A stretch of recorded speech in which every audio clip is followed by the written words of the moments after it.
Hi, my name is Tina, reporting live for Global News.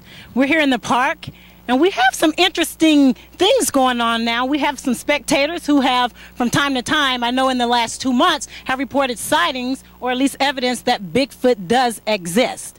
Now, we have John Lightfoot here, live from Nevada, who's doing the inspections on these sightings that we have seen, or the imprints, should I say, that the spectators have said that they think Bigfoot has left here. So we're going to have John step up and tell us what all of this is all about. Just 1 second with John. John, just a moment. He's getting a little imprint of Bigfoot over there. We're going to get him over here and try to figure out what exactly is going on with these feet. I don't know if we actually have any men around the world that exist that have 25-inch feet. Do we? Any guys here? Please step up. But we're going to give John a moment to do his thing. We're here with Professor Robert from the University of Harvard. We're at the Himalayan Pine, and Robert he's an author of several books, and yes, and he have a few objections to this whole Bigfoot fiasco, and we're going to let him speak on that right now. Well, I wouldn't call them objections, actually. Just more of an observation. I'm taking a different approach here. I mean, you guys are here looking for this big hairy beast running through Central Park. You don't think that's a little crazy?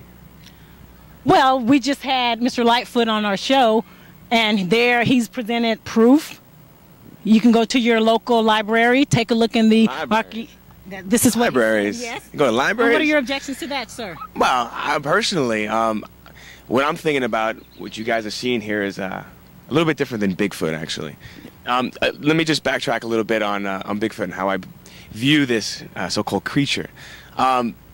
Basically, he's not a physical man of any sort.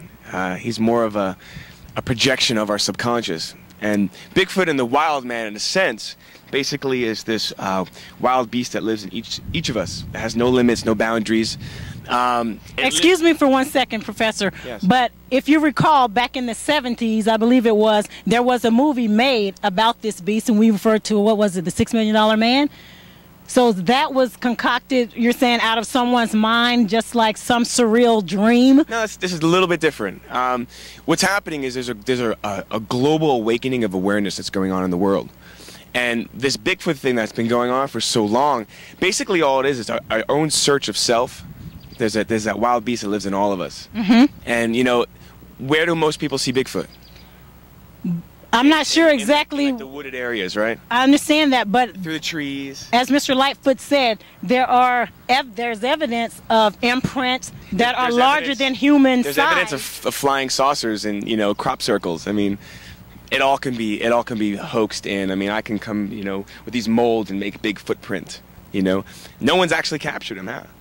And I suggested that earlier in the show, that is it possible someone created a mold, sat it in the mud puddle, and there you have this huge imprint of what people are to believe is this beast, this creature, Bigfoot. Is that what you're saying is going on here? I'm not saying anything, actually. I don't really know, but going back to what I was saying about that wild beast inside of us, it's a projection of that limitless being that lives in each of us, that wild animal that just... Let me just finish a second. That wild animal that lives in each of us, you know, what people don't realize is you can't capture him. He captures you. And the way you capture Bigfoot, metaphysically, is to let him capture you. And it's that wildness inside that lives life free, and there's no boundaries to him. There's no limits. He can do anything. You know, he lives his own life.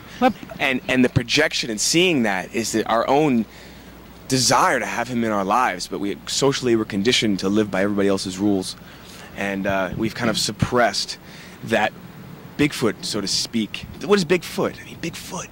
You know, like large... Excuse me, Professor, but, you know, I'm sure we all have wild beasts that live within. We all do, absolutely. But why would anyone want to relive a beast of a ton in weight, 15, 20 feet in height? It's an energy thing. Could you imagine having the energy of a 50-foot beast in your body? What could you be possible? What possibilities lie for you having that energy of that beast? The beast. Well, I don't know if I want that much energy. Passion. It's alive. It's energy. Energy. Bigfoot is energy. For me, when I go about my day, Bigfoot lives inside of me. How would Bigfoot go through his day? Would he be lethargic and tired? Bigfoot would be an animal. animal running through as free as he'd like to be. That's Bigfoot. He runs free. That's why you always see him in the wooded areas. He's always in wooded areas, and you never see him too long because he's flying by, he's running by. And that's how I feel inside. I got Bigfoot running by inside him. He's there, he's alive. Physically, no, in this kind of realm we call bodies and physical stuff. But he lives inside of us, in each of us, and I believe it. And I've seen it in people. I've seen it come out for split seconds, and it's beautiful. So as a child, I'm sure you were in the 70s when this movie was made about the beast. Were you not interested in no way in seeing this form of life? Oh yeah, I was a little kid. Sure I would. I mean, I loved Woody Woodpecker and Bugs Bunny. I thought they were real too. I thought the Easter Bunny was real. I got money from my teeth from the Tooth Fairy. Santa came down and got me presents. Well, this is a little different. It was my parents. They were just trying to give me a nice little comfortable world to live in that's happy and joyous. They're just trying to make our childhoods happy. Santa comes down the chimney. The Easter Bunny brings eggs. The Tooth Fairy gives you money. It's all to make children happy. That's what Bigfoot means to you. Bigfoot is for the adult. Bigfoot's not for the child. But Bigfoot is born with us, inside. But as an adult, are we only ready to accept its power? Because if you don't accept its power and it comes through you, that's when violence happens, that's when murder happens. Nobody knows how to control it. But if you stop and center yourself and let it come to you when you're ready, because he'll come to you when you're ready. I can name off the top of my head maybe a dozen of the most successful people in the world that rule the world now because they've allowed that wild beast inside of them, focused their energy. The driving force in society right now, they're saying 90% of successful people have high sexual energy.